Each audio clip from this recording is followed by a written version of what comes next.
तो दोस्तों और बच्चा पार्टी जो भी इस वीडियो को देख रही हैं सभी को पहले तो अपनी राम राम भाइयों।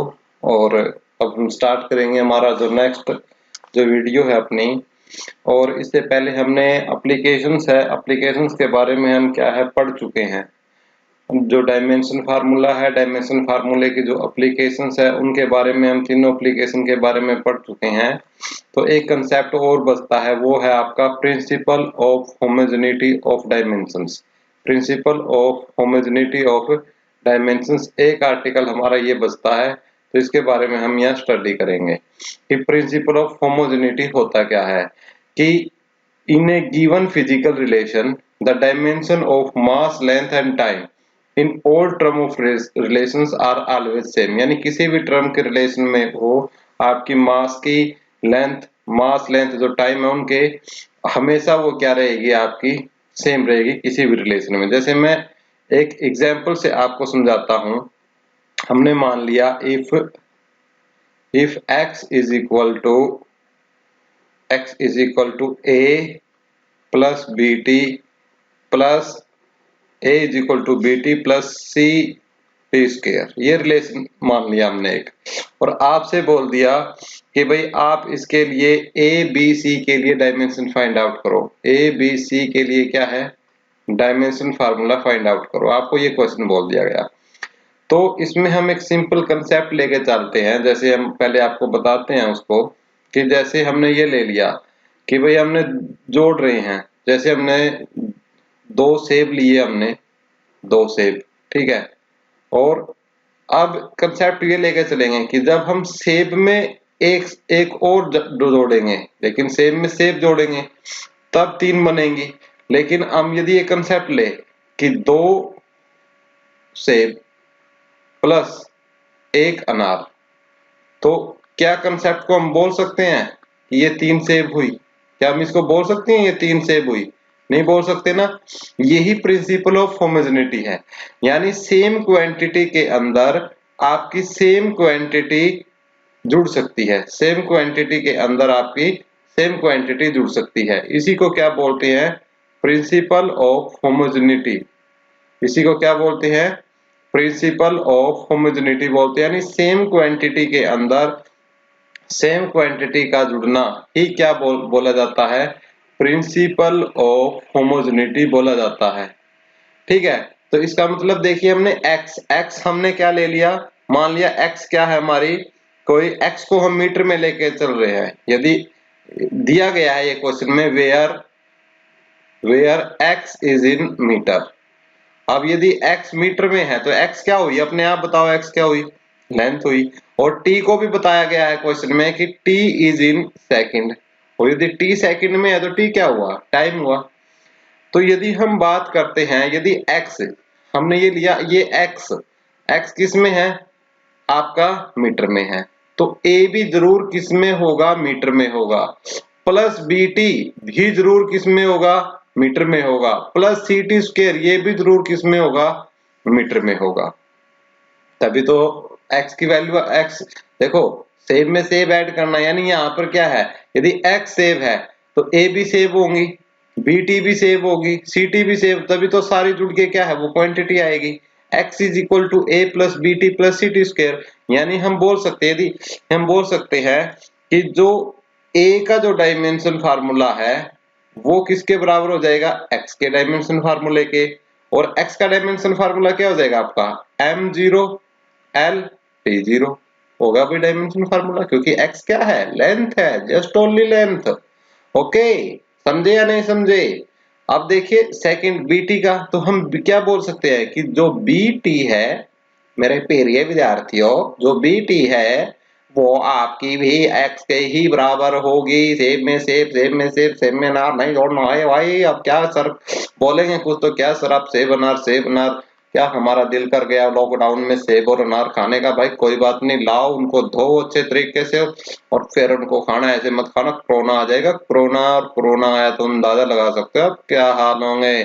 तो bt is equal to x, तो हम इसका डायमेंशन फार्मूला बना सकते हैं कि हमें तो b का निकालना है, तो b का क्या निकालेंगे, यानी x का dimension formula divided by time का डायमेंशन फार्मूला। और x का क्या होता है लेंथ, और टाइम का क्या होता है t, होता नहीं होता है। तो इसका मतलब हमारा b का क्या आया LT-1 आया भाई। और इसी को हम कैसे लिख सकते हैं कंप्लीट, M0 L1 T-1। भाई वन को, यदि वन को लिखने की जरूरत नहीं होती, आप इसको ऐसे भी लिख सकते हो M0 L-T-1, क्योंकि कुछ बच्चे बोल देंगे कि सर हमारे किताब में तो यहाँ पे वन है ही नहीं और आपने वन लगा दिया तो आपने गलत कर दिया। तो गलत नहीं है भाई, लिखो ना लिखो एक ही आपकी मर्जी होती है, ये लिखो ना लिखो, ठीक है। उम्मीद करते हैं बात समझ में आई होगी। तीसरा निकाल लेंगे हम, तीसरा कौन सा बचता है इसमें, तीसरा तीसरा तीसरा तीसरा, तो दूसरे कलर से निकालते हैं तीसरा। ए का ये निकल गया, बी का डायमेंशन फार्मूला ये निकल गया, अब सी का और निकालना है, तो सी यहाँ निकालते हैं। सी अलग पेन से आप पता लग जाएगा आपको, सी टी स्क्वायर भी किसके बराबर है, एक्स के बराबर है। तो सी किसके बराबर हो जाएगा, एक्स डिवाइडेड बाई टी का स्क्वायर। एक्स का क्या है आपका एल, और टी का क्या है टी का स्क्वायर। डायमेंशन फार्मूला की बना भाई आपका L-T-2, और इसको अच्छे तरीके से लिख लो। अच्छे तरीके से लिखोगे तो क्या बनेगा, m है इसमें नहीं है तो m की पावर 0 L-T-2, ये बन गया भी बिल्कुल सही तरीके से डायमेंशन फार्मूला। तो हमने किसके लिए निकाल दिया, सी के लिए भी निकाल दिया, बी के लिए भी निकाल दिया, और ए का। इसको बोलते हैं प्रिंसिपल ऑफ होमोजेनिटी। आप कुछ बोलेंगे सर हमें नहीं समझ में आया, हमें तो एक एग्जांपल से और समझा दो। चलो भाई क्या करें, बच्चे हो करना पड़ेगा। चलो एक और एग्जांपल से आपको ले लेते हैं प्रिंसिपल ऑफ होमोजेनिटी समझाने के लिए। आपको दे दी किसी ने एक इक्वेशन, और इक्वेशन भी कौन सी दे दी, बहुत ही खतरनाक वाली। वो आपको बोला कि if v minus b into p plus a by v square is equal to r t. ठीक है, जहां पे p आपका प्रेशर है, p आपका क्या है यहां लिख देता हूं मैं, p आपका प्रेशर है, p क्या है प्रेशर है, v आपका क्या है वॉल्यूम है, ये कैपिटल P है भाई। ठीक है, P प्रेशर है, V आपका क्या है वॉल्यूम है। ठीक है, R गैस कांस्टेंट है, T टेम्परेचर है। तो चलो उसको भी देख लेंगे। तो सबसे पहले आपको ये बोला इसने कि आप A और B के डायमेंशन निकाल लो, A के और B के क्या निकाल लो डायमेंशन निकाल लो। अब मैंने ये बताया था भाई, वही हम तो भाई दोबारा से सेब अनार पे आ जाते हैं कि सेब में सेब ऐड होंगी, सेब में से सेब घटेंगी, तभी वो क्वांटिटी बनेगी। अब देखो ये V माइनस बी है, V माइनस बी है, V माइनस बी, तो V माइनस बी। ठीक है, अब देखो ये बात बताओ मुझे कि V माइनस बी की यदि मैं बात करता हूं तो V में क्या ऐड होगा, तब V ही रहेगी ये पूरी क्वांटिटी। ठीक है, V ऐड होगा, इसका मतलब क्या है, यानी जो V का जो डायमेंशन फार्मूला है वही डायमेंशन फार्मूला किसका है B का है, और V आपका वॉल्यूम है, तो B का डायमेंशन फार्मूला क्या हो जाएगा M0 L³ T0। ठीक है, इसी प्रकार हम ले लेते हैं कौन सा सेकंड वाला कि P plus A by v square. इस हमें अब यहां से A का डायमेंशन फार्मूला निकालना है। अब मुझे ये बताओ कि ये टर्म है प्रेशर में क्या ऐड होगा, प्रेशर ही ऐड होगा। यही बोलते हैं हमें प्रिंसिपल ऑफ होमोजेनिटी, यही बोलते हैं कि प्रेशर में प्रेशर ऐड होगा। यानी हम ये बोल सकते हैं this implies that according to principle of homogeneity A by v square is equal to dimension formula of pressure, dimension formula of pressure, यही बोल सकते हैं। ठीक है, और यहाँ से ए हमें तो निकालना है किसका ए का, तो ए का हो जाएगा प्रेशर इनटू वॉल्यूम का स्क्वायर। अब भाई प्रेशर का कोई मुझे बता दो, प्रेशर का होता है M1 L-1 और शायद P-2 होता है, याद करो फोर्स डिवाइडेड बाय एरिया। और वॉल्यूम का स्क्वायर, वॉल्यूम का स्क्वायर यानी वॉल्यूम का होता है L³ और इसका स्क्वायर कर दो तो ये बनेगा आपका हमारा m1 l-1 t-2 और l की पावर कितनी 6। तो भाई देखो कितना बना m की पावर 1 l की पावर 5 और t की पावर -2। ये बन गया डायमेंशन फार्मूला भाई अपना। ये किसका आ गया हमारा a का, ये a का है और ये b का है। इस प्रकार ये होता है आपका प्रिंसिपल ऑफ होमोजेनिटी। क्या बोलते हैं इसको, principal of homogeneity of dimension formula. तो इसी बेस पे आप क्या है खुद निकाल लोगे। जैसे आपको मैं एक होमवर्क के लिए क्वेश्चन देता हूं, आपको होमवर्क के लिए क्वेश्चन देते हैं, बिल्कुल घबराना नहीं। एक क्वेश्चन लिखिए, होमवर्क के लिए लिखिए कि if p is equal to a minus t square divided by bx, where p is pressure,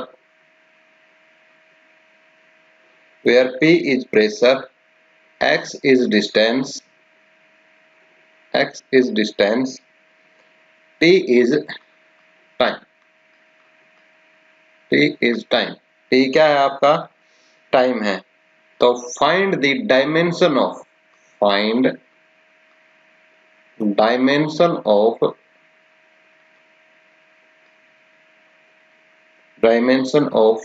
a divided by b।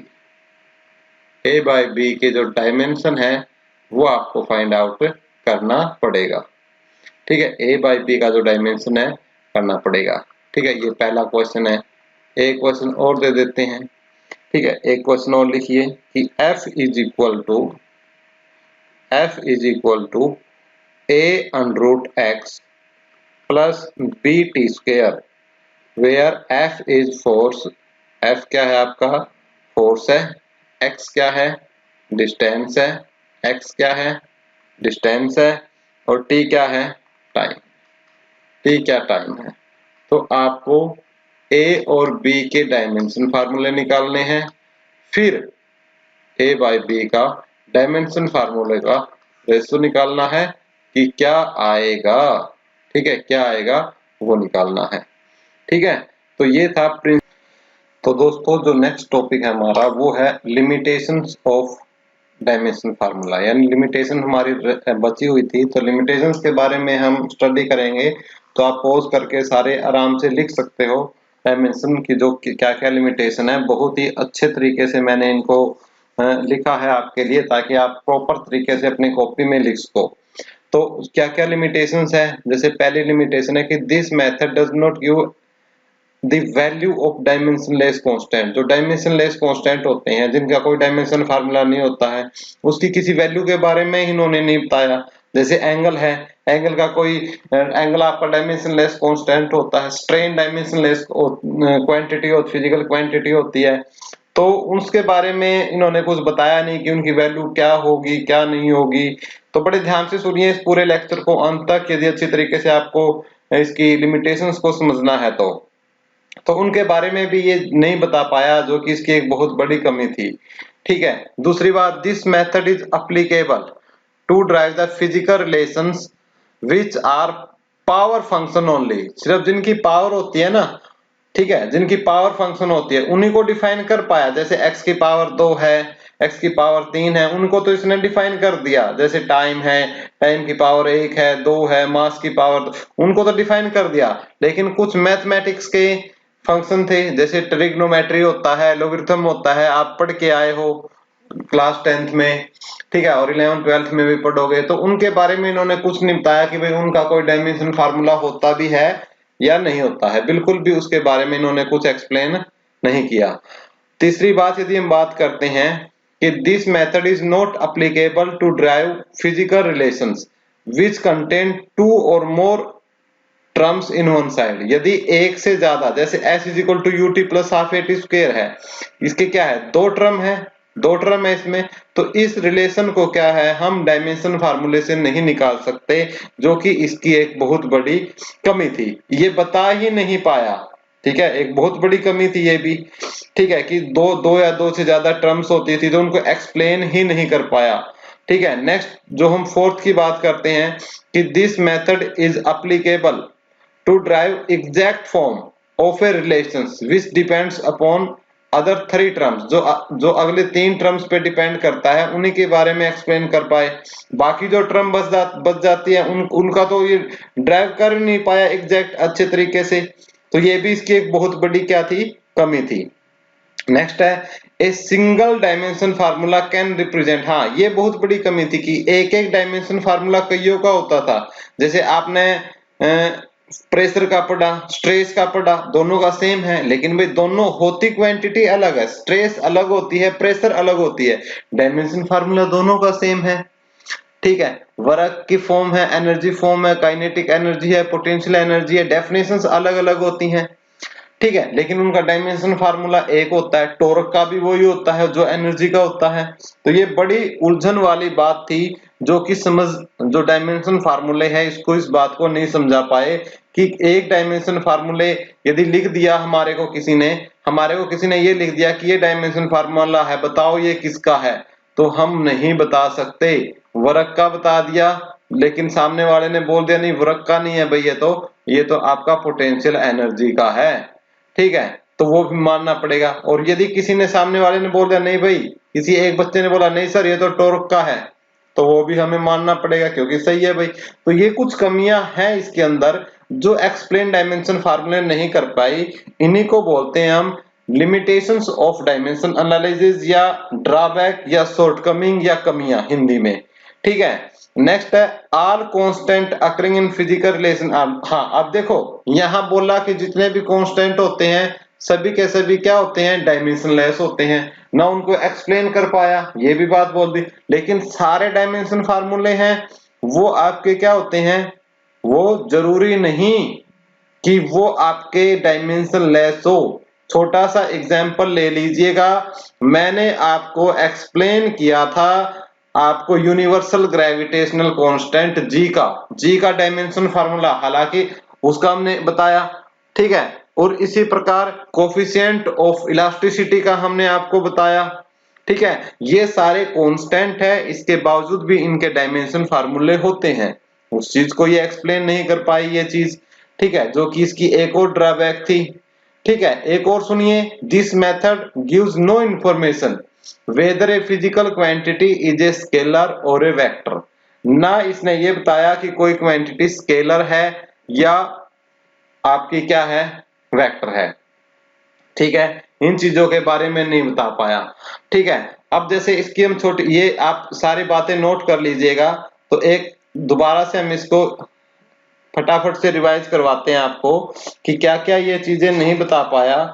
ठीक है, तो इन्होंने नहीं बताया कि कोई भी जो वैल्यू है, जो डायमेंशनलेस कांस्टेंट है, जो डायमेंशनलेस कांस्टेंट है उनकी वैल्यू को ये नहीं बता पाया। ठीक है, यानी जो डायमेंशनलेस कांस्टेंट है उसकी वैल्यू ये नहीं बता पाया। ठीक है, उसकी कोई वैल्यू ये एक्सप्लेन ही नहीं कर पाया। ठीक है, और इसके साथ ही जो फिजिकल रिलेशंस होती हैं, जो पावर फंक्शंस होते हैं उनके बारे में बताया। ठीक है, जैसे आपके लोगरिथम फंक्शन है आपके, ठीक है, ट्रिग्नोमेट्रिक फंक्शन आपके, इनके बारे में भी ये एक्सप्लेन नहीं कर पाया। ठीक है, और कोई फिजिकल रिलेशन है जैसे s is equal to u t plus half a t square है, जिसके एक साइड में दो या दो से ज्यादा रिलेशन है, उसको भी ये एक्सप्लेन नहीं कर पाया। एक और इसकी कमी थी कि भाई मैंने एक फार्मूला ये लिखा s is equal to u t plus half a t square, आप इसको डायमेंशन फार्मूले से चेक करना क्या ये फार्मूला ठीक है या नहीं। और फिर मैंने आपको एक ये लिखा s is equal to u t plus 280 square, और मैंने आपको बोला बताओ भाई इसको भी चेक करके मुझे बताओ क्या ये डायमेंशन फार्मूले से ये फार्मूला करेक्ट है या नहीं है। तो जैसे ही आप ये होमवर्क आपको करके देखना है कि क्या रहा आपका, क्या दोनों के जो डायमेंशन दोनों को करेक्ट बताता है या गलत है। अब पता है करेक्ट तो मैं पता है कौन सा है, ये वाला करेक्ट है। ठीक है, हाफ ए टी स्क्वायर वाला ये वाला गलत है, लेकिन आप डायमेंशन फार्मूले से देखना कि क्या आता है क्या नहीं आता है। ठीक है, ये भी एक ड्रॉबैक थी इसकी। ठीक है, और जो पावर्स होती थी, जो तीन से ज्यादा जो डिपेंड करते थे, तीन टर्म्स, जैसे F = mv²/r को किया था हमने, तो उन्हीं के बारे में एक्सप्लेन कर सका। ठीक है। और एक जो सिंगल डायमेंशन फार्मूला है वो किसी भी एक क्वांटिटी के लिए क्या है, दो या दो से ज्यादा फिजिकल क्वांटिटी के लिए हो सकता है। इसके बारे में हम आपके साथ डिस्कस कर चुके हैं। और आपको पता है कि जो कुछ ऐसे कांस्टेंट है जिनके डायमेंशन फार्मूले होते हैं, लेकिन स्टार्टिंग में बताया गया था हमें कि जो कुछ ऐसे होते हैं कि कांस्टेंट होते हैं, जैसे कांस्टेंट का मैंने बताया था कि भाई कांस्टेंट का लो तो उसका कोई डायमेंशन फार्मूला नहीं होता, m0 l0 t0 लिखना है आपने। ठीक है। लेकिन कुछ ऐसे कांस्टेंट हुए, जैसे आपका यूनिवर्सल ग्रेविटेशन कांस्टेंट है, कोफिशिएंट ऑफ इलास्टिसिटी है आपकी, कोफिशिएंट ऑफ इलास्टिसिटी है, इनके डायमेंशन फार्मूले होते हैं। तो ये एक ड्रॉबैक थी, एक कॉन्ट्राडिक्शन क्रिएट हो गया आपका। ठीक है, इनके बीच में। This method gives no information whether a physical quantity is scalar और वेक्टर। और ये आपका कि जो क्वांटिटी है आपकी वो किस प्रकार की है, स्केलर है या वेक्टर है, इसके बारे में कोई जानकारी इस मेथड ने नहीं दी। तो ये इसकी कुछ ड्रॉबैक्स थी। ठीक है। और उम्मीद करता हूं आपको समझ में आया होगा। तो इस प्रकार से जो हमारा dimension formula and dimensional analysis है, ठीक है, डायमेंशन फार्मूला एंड एनालिसिस, ये कंप्लीट होता है। यहां तक किसी को किसी भी प्रकार का डाउट हो तो आप हमें कमेंट बॉक्स में या व्हाट्सएप कर सकते हो। तो आपकी जो कोई भी प्रॉब्लम होगी उसको हम तुरंत गति से इसको सोल्व करेंगे।